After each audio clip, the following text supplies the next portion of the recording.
This is the longest I've gone without drafting, and I have no idea how long.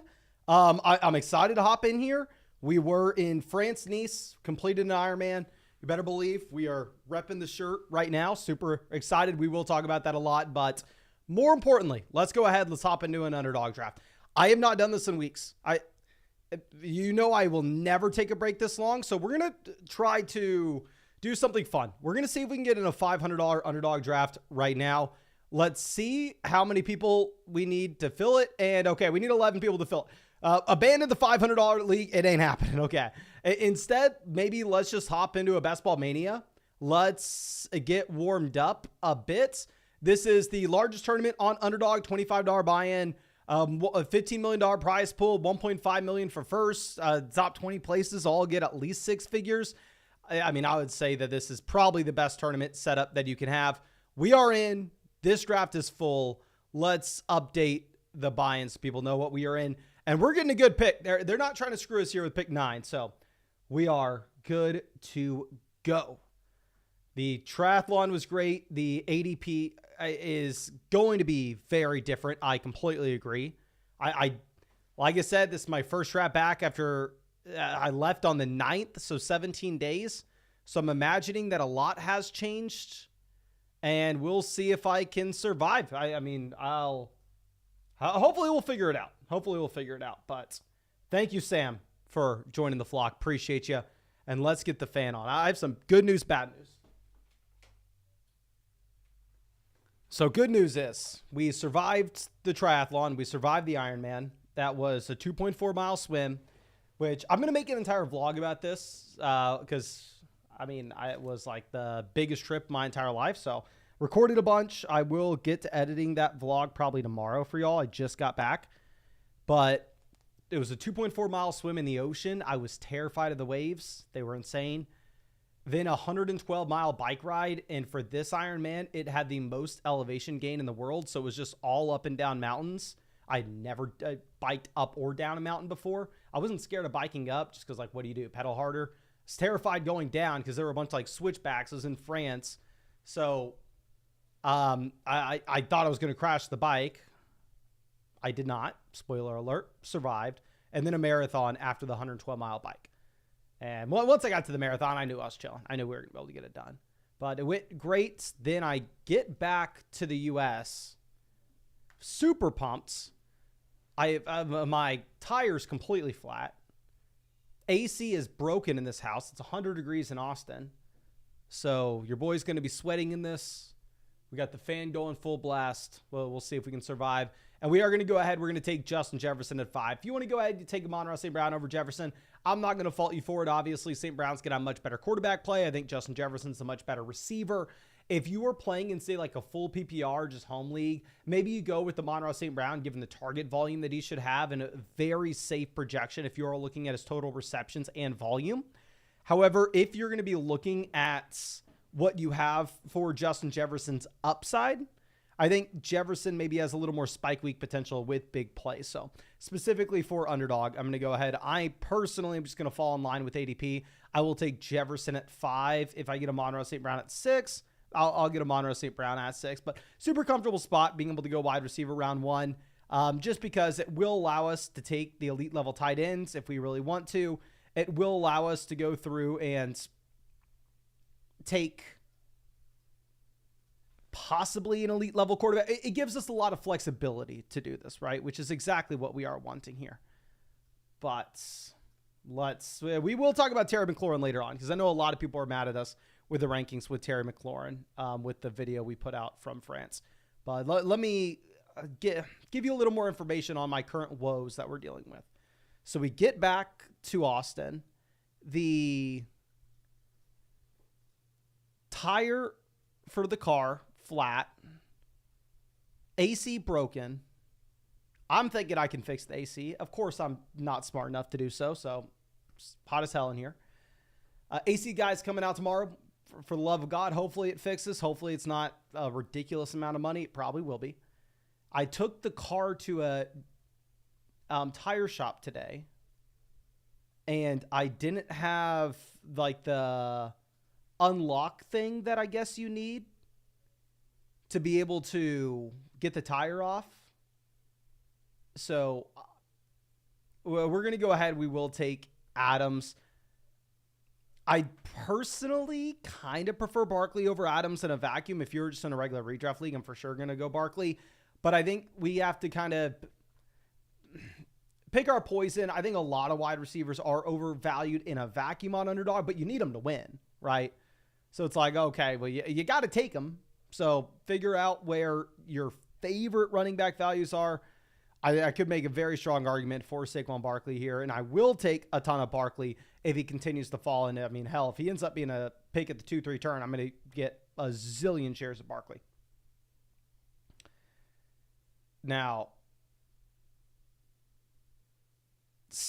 I don't even know what else we're talking about. Let's just focus it on this draft. I'll have a vlog coming out from the Europe trip, but a lot of people talking about Ayuk to the Commanders. If Ayuk is going to the Commanders, I will say for sure, I am not going to be drafting Brandon Ayuk at pick 16.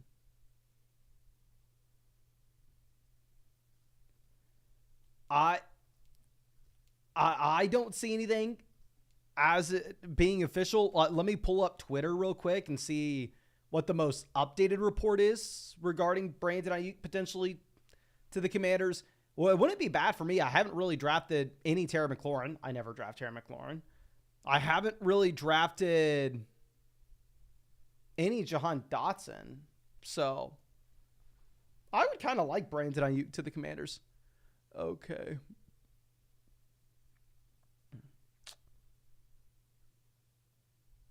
The 49ers and Brandon Ayuk had a good meeting yesterday. Both sides said the things that needed to be said, and there are no plans to trade him at this time. I don't see anything that makes it seem like this is something that's set in stone. Yeah, that's those are the reports I'm reading as well. Okay, Cup goes 28. Has Cup been rising in these drafts? Let's go through and see. ADP of Achane, Moore, Kyron, Henry looks pretty locked in. I haven't drafted a ton of Devon Achane. I'm going to go ahead, just continue to click the guy at the top of ADP. Big thing is, if you look at all the Best Ball Mania drafts that were completed early on, Devon Achane, there was a second-round pick going close to Devontae Adams. So if you look at the start of Jefferson, Adams, Achane, you're not going to see a ton of that combo so far. So we will go ahead. We will mix Achane in. I think we get this flexibility because we passed on Saquon Barkley there at pick 20. If we took Barkley at 20, there was just absolutely no shot that we could take Achane here. I'm not the biggest Achane fan. I mean, we were going out there screaming to sell him in Dynasty before the NFL draft, primarily because this is someone that's super small. It's hard to project him out to have a massive workload. If he does see 20 touches a game at that size, we've never seen a running back manage to stay healthy. They have Mostert. They bring in Jalen Wright. While the offensive efficiency was through the roof for Miami last season, you could see some natural regression. And if Achane's able to keep up his own efficiency from last year, he will go down in history. If he's as efficient as he was last year, he will be the best running back of all time. If he's able to do that year in and year out, is that going to be the case? Probably not. So efficiency is probably going to fall for Achane. I don't know if he can make up for it with volume due to his size. So I am not sure. But anyway, I've been all over the place. Clearly, I'm very rusty with this. Let me give a shout out to some members of the flock that I can recognize their name immediately in here. I'm sorry if I miss you. I know Chi-Town True, longtime member of the flock's been drafting with us for years or just trying to come take my free money. Vinny over there at pick 11, no idea what the hell you're doing, my guy. I mean, we showed the data before. If you go 0 receivers through the first 4 rounds, historically, you've had no shot to win anything in Underdog. So going Gibbs, Taylor, it's not like I hate that start out the gate. I really like both those running backs. I think they both have access to elite level ceilings. But when you go RB out the gate on Underdog, you simply don't have the flexibility to be able to take an elite quarterback and an elite tight end where you did. And is this a trend? Is Sam Laporta now going in the 4th round?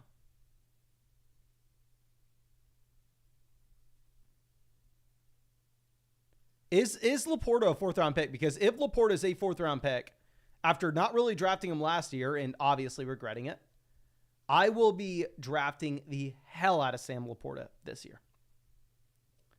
But Amari goes. So once we go Achane in round 3, I think it's going to be difficult to justify a selection of a running back here. Jalen Hurts, we don't have any correlating pieces. We didn't take Devonta Smith. We didn't take A.J. Brown.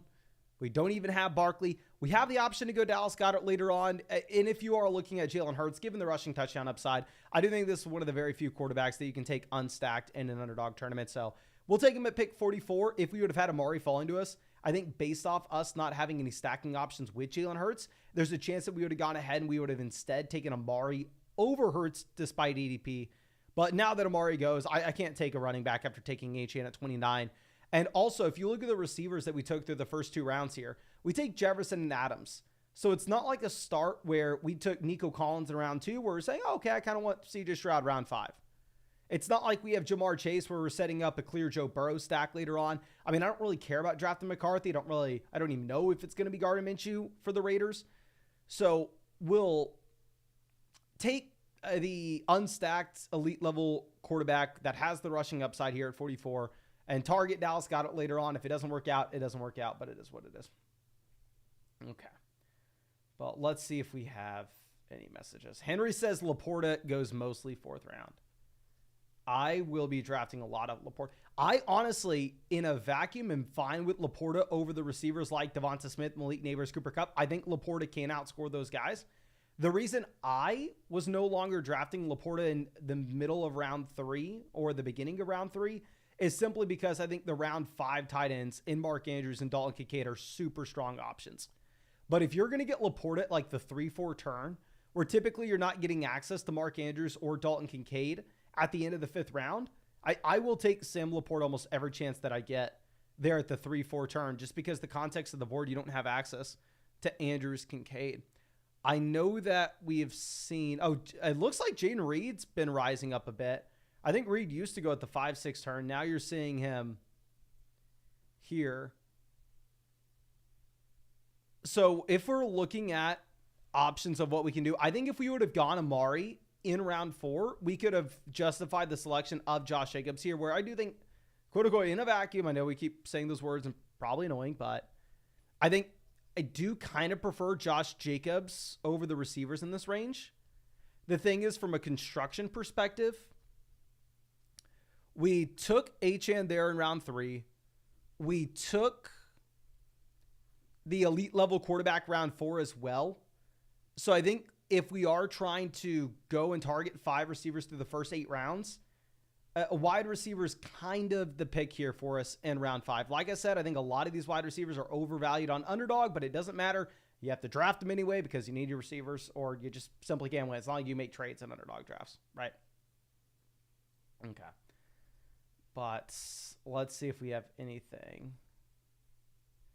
Raphael says Jacobs is falling to the 6th and Aaron Jones in the 7th.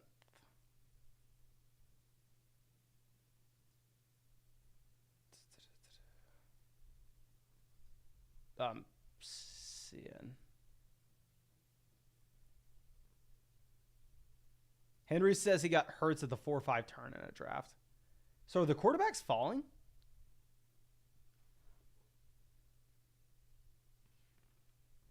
Chris Godwin going 57 is much earlier than Godwin was going before I went on the trip. So that's interesting. I mean, obviously, if you get positive touchdown regression for Chris Godwin, there is a lot of upside. Vinny is completely punting here, going James Cook at 59. Vinny, I am sorry.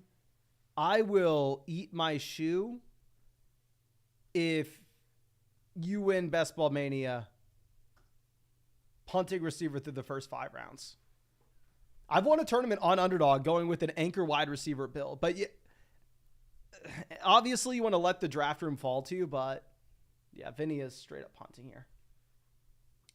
But Jeep Guy says, you're a bad man, Mason. Congrats on the Ironman finish. Crazy that you're able to finish in the first half of the pack. Killed it. Appreciate you, my guy. And I'm not going to lie, in the Ironman, so I'll talk about, I'm excited to give you the vlog, my dude. But, so when we did the swim, I was expecting it to take an hour and a half because we did the half Ironman in March. For the half Ironman, the swim took me 45 minutes. I practiced swim a lot from March to now. And keep in mind, I've only been swimming for less than a year. Like I knew how to like get in a pool and swim, but not swim laps or like actually swim. But so I was like, oh, okay, double the distance. If I can keep the same pace, take me an hour and a half. So I was expecting it to be like an hour and a half swim. I actually did it in like an hour 20. So way better with the swim than I thought. The bike, what killed me, and I could have gone a lot faster. I was just braking the entire time on the downhill because I was scared. We're going to go ahead. We're going to take Rome. I'm completely fine with this price point of Rome. If you are looking at the draft profile, in my mind, the regression that we are going to get from Keenan Allen, and I'm fine with the Caleb Williams price later on as well. So taking Rome, I think, gives us that stacking option. But yeah, on the way down the mountains, because how it was just like climbing straight up mountains where we were like literally in the clouds at some points during the race. But climbing up mountains in the first half, which I was just passing everybody else, cruising. I was going so fast. By so fast, I was going like 6 miles an hour just because it was straight up. But I was passing a bunch of people. And then going down, people passed me just because I was terrified and I was just the hands on the brakes literally for 40 miles. I didn't pedal at all. But then we got to the run and I was just passing everybody. So my assumption was like, oh my gosh, I'm going to finish really well in this race. And then I learned that I was like barely ahead of the middle of the pack. Like I think 2,000 people did it or 2,100 people. And then I was like 1,050th. Which for my first one, I'm just happy I survived. I'm happy I didn't drown. I'm happy I didn't crash the bike going down the mountain. But I honestly thought I was going to be higher. But I do think that there were technically 2,400 people in it. And I think when they say like I was 1,050 or whatever it was, they don't show all the people who didn't finish. So it's like 1,050 out of like 21 or 2,000 something. But I think there were like another 400 people who attempted it but didn't finish.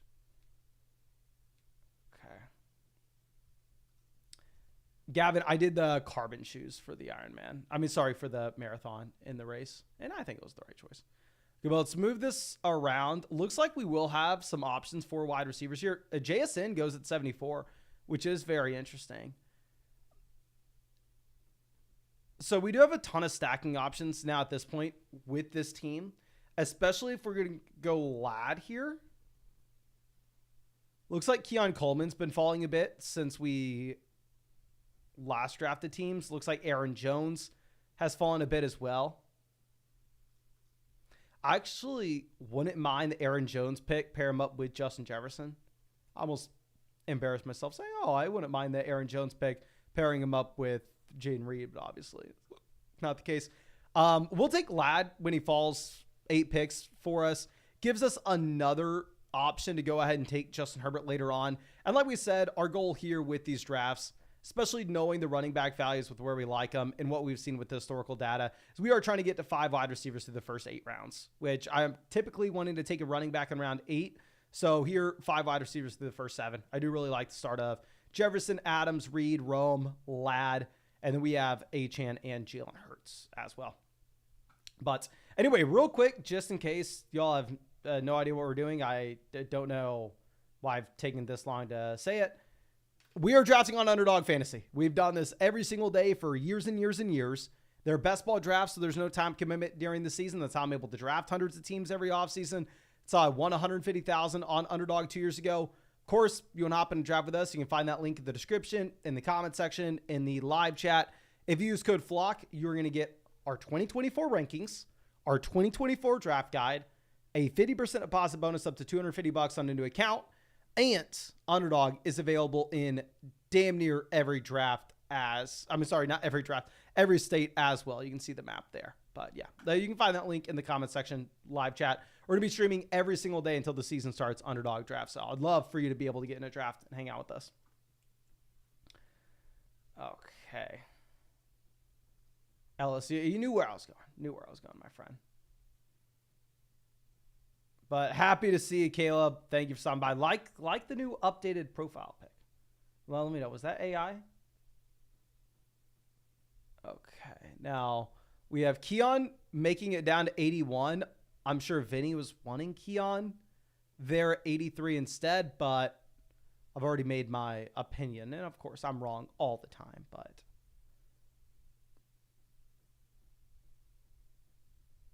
I think I would prefer, I don't know, to go wide receiver way before then. But let's move this around. Looks like, has Jameson moved up these draft boards at all? And let me explain real quick as well. So John says, are the rankings for Code Flock only a month or until the season starts? So what we're going to do is, I've already talked to Underdog and I've talked to our developers on flockfantasy.com.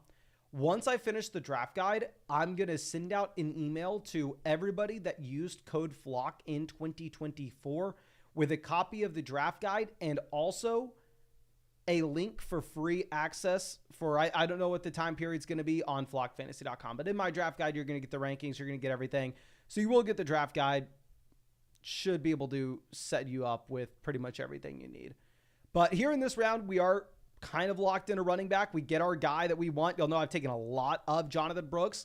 I think Jonathan Brooks is a running back that maybe in your typical redraft, like home league, not super excited to draft, right? Bad offense, significant injury. It's hard to know when you are going to get Jonathan Brooks coming through and quote unquote breaking out.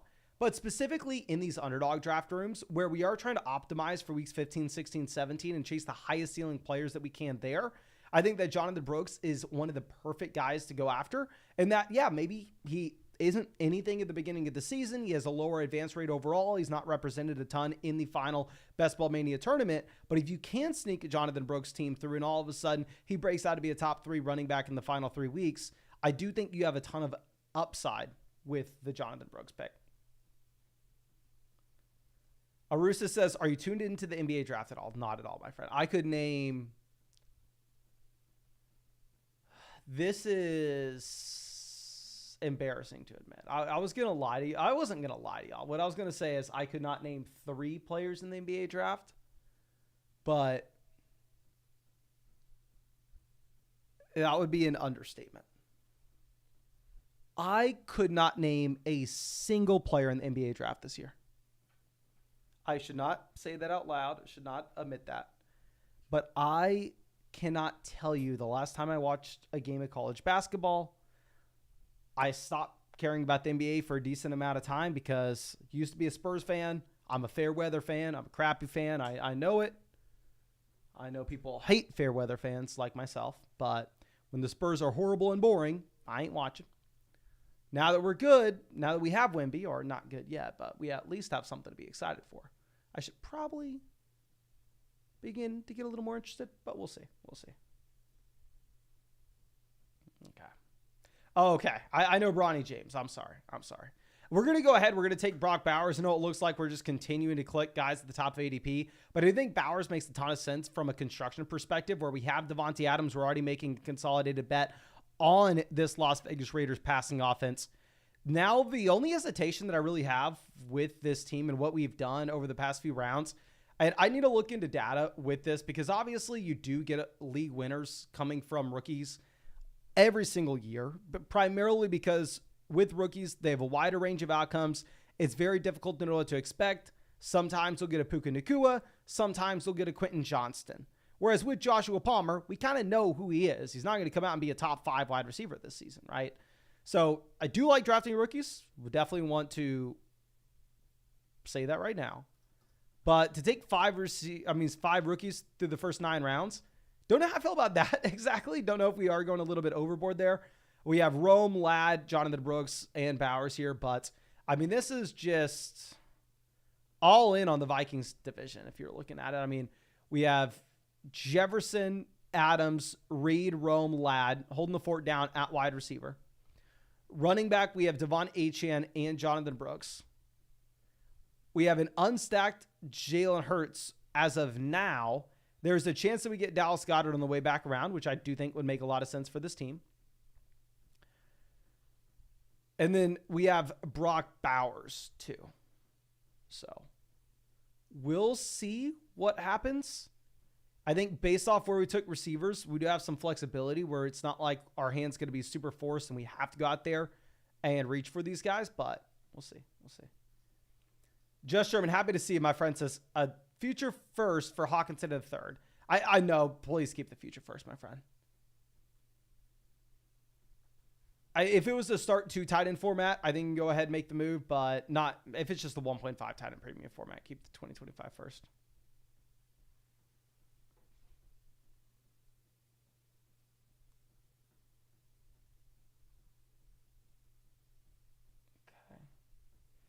Pete says, hey, Mason, how much do you weigh week 15 through 17 bringbacks when drafting?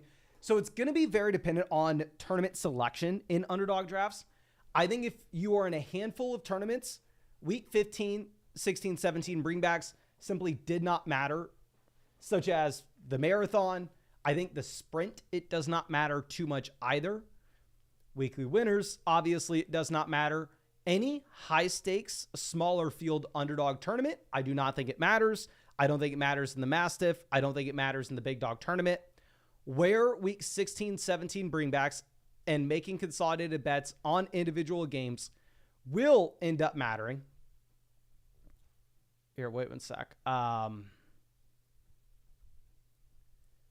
think we may reach on on Chase Brown.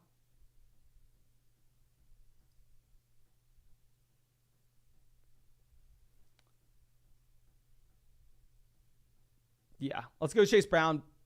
Actually, no. We're going to go Gus Edwards. Let's get an old boring guy in here. I haven't drafted enough Gus Edwards. So let's take him. And yeah. But anyway, going back to week 16, 17 bring back discussion. I did not believe that it mattered too much to focus in on for Best Ball Mania last season. The reason being is a large percentage of the prize pool last year was given out to regular season winners. So just total points weeks 1 through 17.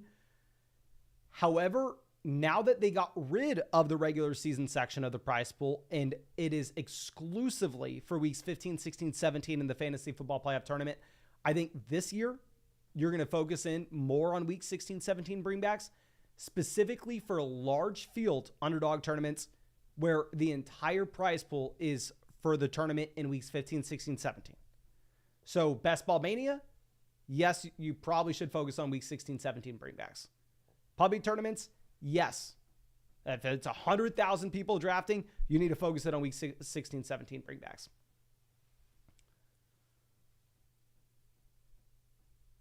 But hopefully that is an okay explanation. Okay. Now, Shakir finally off the board at 120. I'm not a big Shakir guy. I've talked about this a lot. I'll take Shakir if he falls past ADP on a Josh Allen team, but I just simply have no interest in Shakir on a non-Allen build. Okay. It looks like Eckler's fallen even more in these drafts, which completely understand why, but I'm going to tell you right now, I will be the clown taking Austin Eckler at running back 39. I will probably take a decent amount of Austin Eckler at RB 39. Okay.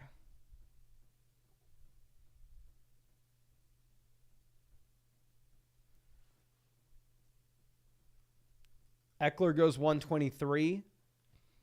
I was not particularly planning on taking Eckler here at 125. Lawrence, not really in play for us. The team in front of us isn't going to take a quarterback. They have Kyler and Burrow. I wasn't going to take A.D. Mitchell. Don't really like A.D. Mitchell as a prospect. We already have 5 rookies. I know this is stupid, but I probably don't want to draft any more rookies. Tua, we could go with Tua because we have Achane here. I don't necessarily know how ideal that is. I think we have better stacking options later on, such as Justin Herbert. We're going to go ahead. We will take Dontavian Wicks. We'll pair him up with Jaden Reed will make the consolidated bet that this Packers passing offense is extremely strong, but we'll see if it happens. In years past, I mean, we won the big dog for 100,000 2 years ago with having that team wide receiver stack in A.J. Brown, Devonta Smith with no Jalen Hurts. I'll make an entire video and show all the data with it, but having team wide receiver tight end stacks,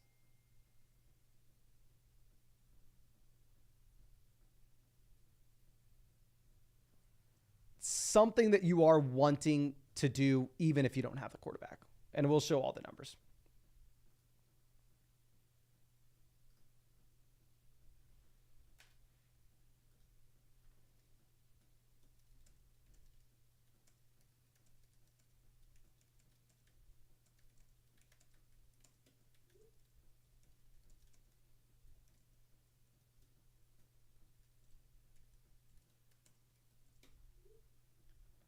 Okay.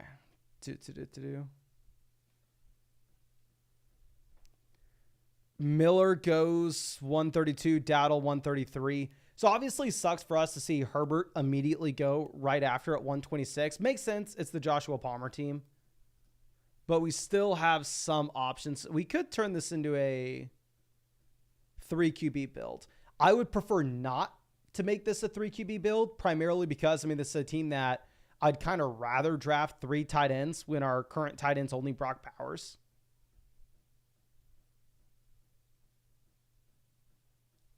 Okay, Charbonnet goes 135. I'll draft a lot of Nick Chubb as RB43 as well. Specifically underdog tournaments where we are trying to optimize for upside in weeks 15, 16, 17, I'll be taking a lot of Nick Chubb at this ADP.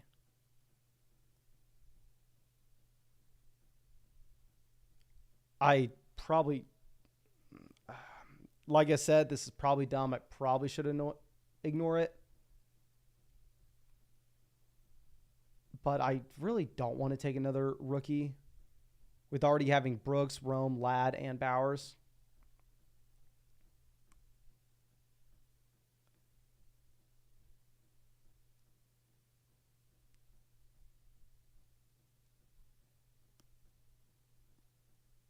Okay, Polk goes.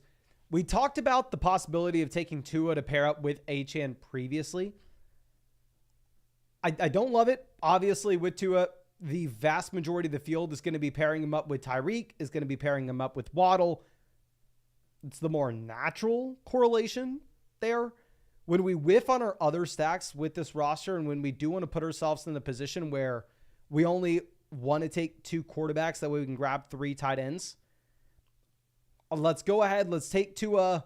Maybe if the rest of the field hasn't paired up with Tyreek or Waddle, we can tell ourselves a story where, okay, in week 17, we have a 2 receiving touchdown game from Devon Achane, and maybe that happens. Probably not. We could still go ahead and take Odell at the very end of this. But I think Tua makes a lot of sense from a roster construction perspective. Obviously, not someone you're wanting unstacked just because he doesn't have any rushing upside. Very different than our Jalen Hurts selection. But we'll take him here, and I think it does give us the ability to take 3 tight ends as well. Yes, first stream. I told my girlfriend like 10 times, and she was making fun of me. But I was saying, like, I just kind of wanted to get back to the live stream so I could tell you all about France. Because I was gone for a long time. The only time I've ever been out of the U.S. is like to a resort in Mexico that's pretty much like the U.S. planted on a Mexican beach, you know? So I really haven't been out of the U.S. before. I'd never been to Europe. And it was the longest I've ever been on vacation. Like, longest I've ever been away from home. So it was like a completely different experience where I've never had anything like it.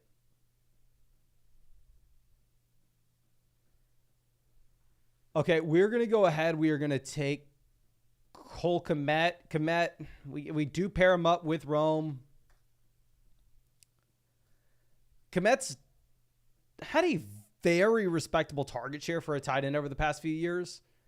Clearly, the issue's been just this is one of the worst passing offenses in the NFL over the past 3 seasons. Now should be much better with the quarterback upgrade, but also his target share should significantly go down with the wide receiver addition. So it's hard to say Kmet's too exciting. False pass ADP, I think honestly, maybe we only have to take 2 tight ends if we have Bowers and Kmet.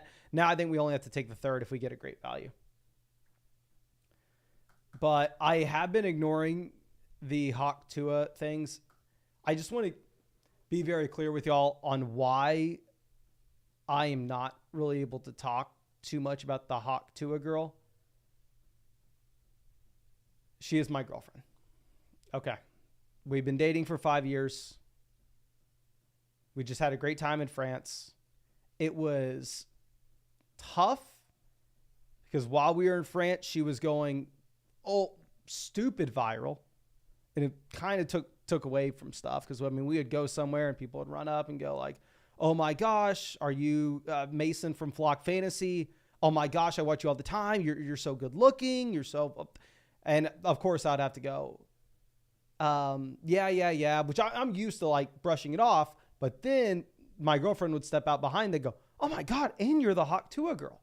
So it was like, it just took double the amount of time as usual to get the fans off. So it was a little frustrating when we were trying to relax, when we were trying to enjoy our vacation. But yeah, it is what it is. Now we're back home. We're exploring her potential career possibilities. I'm trying to get her to start streaming Underdog drafts. I've reached out to Underdog and I've said, hey, I know she isn't the talent that I am. I know she doesn't have the household recognition that I do, but she's still something. Come on. She's the Hawk Tua girl. Can you not sign her? So we'll see if we can get her an Underdog deal. We'll see if we can get her streaming Underdog drafts. But, of course, use code HawkTua. Okay.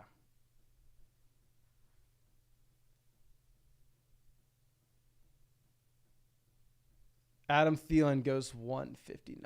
Let's move this over. Running back, definitely in play for us. We have 3 guys. Quarterback, Deshaun Watson's not doing anything for us here. Looks like Gibson's fallen a bit. Looks like Ray Davis has fallen a bit in ADP as well.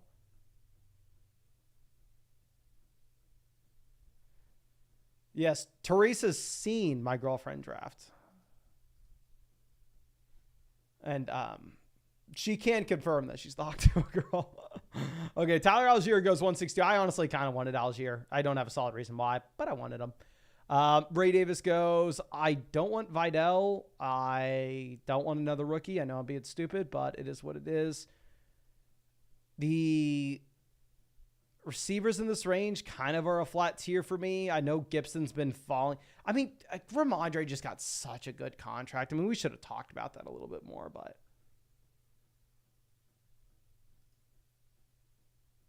we're going to go Chuba Hubbard. We're going to monopolize the Carolina backfield as if this does anything.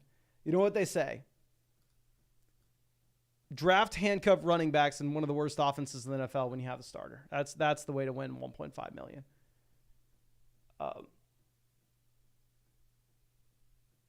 Let's move this down. Yeah, so we'll take Chuba 164. Kind of a tilt pick. I wanted Tyler Algier, but it is what it is. And then I was going to say something. I forgot. But of course, if y'all in another draft, go down there. Hit that like button. Now, Saram, happy to see, says, yes, we are doing great, my friend. Congrats on the Ironman. Really happy for your mate, legend. We enjoyed Nice a ton. So what I did is we went to Nice, the family. So that's my parents. That's my 3 siblings. That's me. The girlfriend. We got an Airbnb for 10 days. Of my girlfriend's parents, the Hawk Tua girlfriend, came out, which we've been dating for like 4 or 5 years. And it was like the first time our parents have ever met. So that was pretty cool. Then that's what I got my family this trip for Christmas this year. So I told them that they were not allowed to go to the next place with my girlfriend and I. So then after the 10 days in Nice, my girlfriend and I went to Paris for 5-6 days. And the rest of my fam went to Barcelona for 5-6 days. So it's pretty fun. Pretty fun. Okay. Let's move this over. We've drafted a ton of Demario Douglas. I'm going to keep drafting Douglas. We talked about this before. I'd like Jalen Polk. Javon Baker is not doing anything for me, though. I think Douglas is going to be running a lot of routes here. It's a horrendous offense. A horrendous offense. But he's like the last wide receiver I can be confident getting targets in this range. Okay. Pennyback says that's how you spend our money. That was a trip sponsored by Underdog Fantasy, my friend. So I wish I could say, oh yeah, we spent from the 150,000 we won 2 years ago, but no, trip was sponsored by Underdog Fantasy. Thank you so much, Underdog. Could not appreciate it more. Use code FLOCK on Underdog. Okay. Let's see.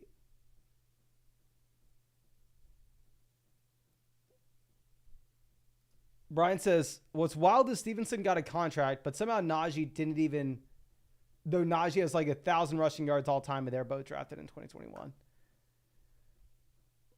So keep in mind, Ramondre Stevenson, I don't know how much this matters.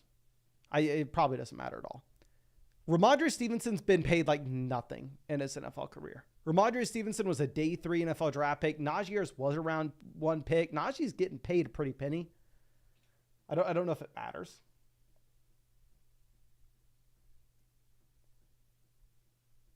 Okay. And Teresa, I was going to pop the question in Paris, but the thing is, then my girlfriend went viral for the Hawk Tua clip. And I just couldn't get the right moment. Every time I went to do it, someone came running up. Oh my gosh, let me take a picture with you. And it was just tough. It was tough. So sadly, we were not able to. Okay. Chig goes, I'm not taking any Isaiah Likely here. John Baker. We're going in on the Bears, ladies and gentlemen. We're going to take Roschon Johnson, RB5. Oh, my gosh. This could not be a grosser running back room. We have... Wait for it. Wait for it.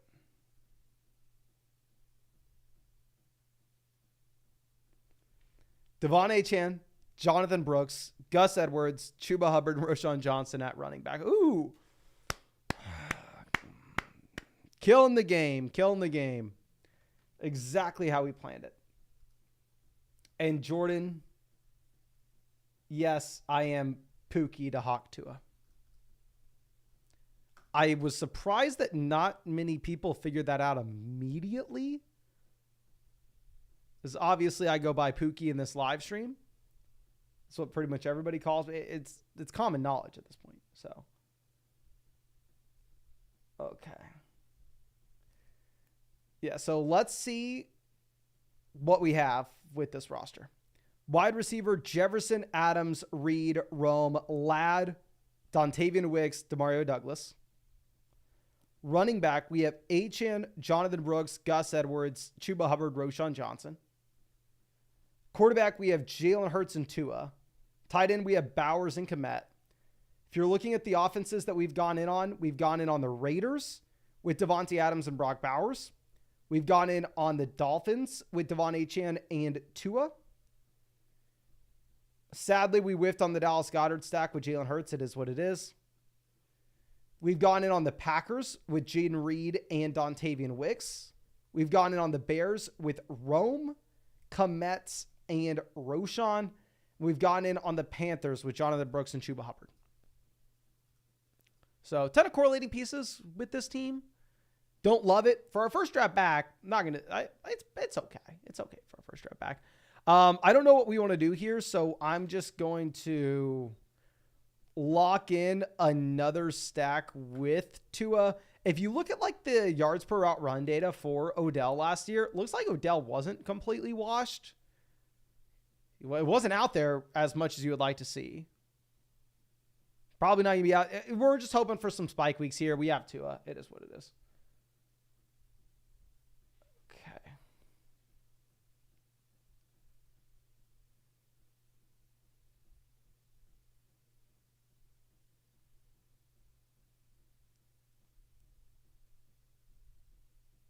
Isaac saying he likes this team.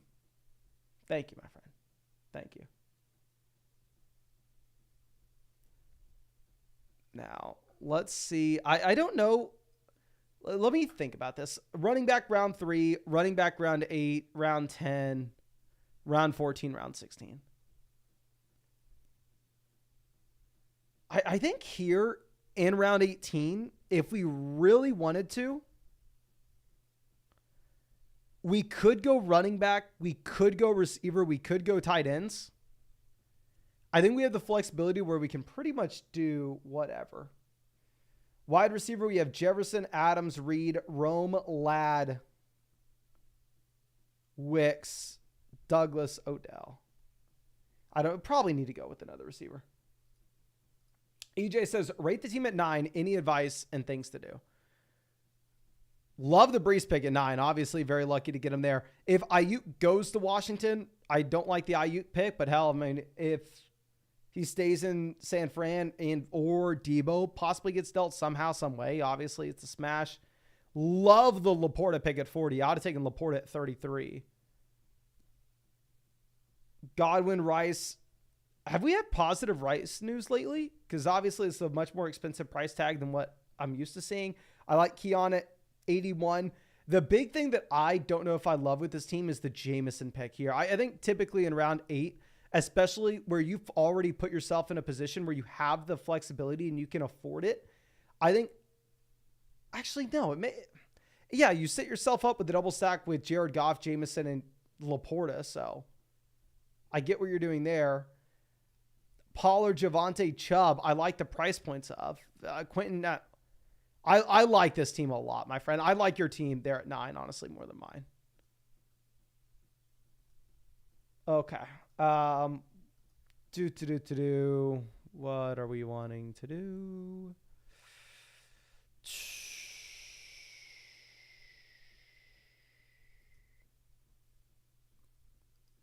Do we waste the pick on Elijah Moore?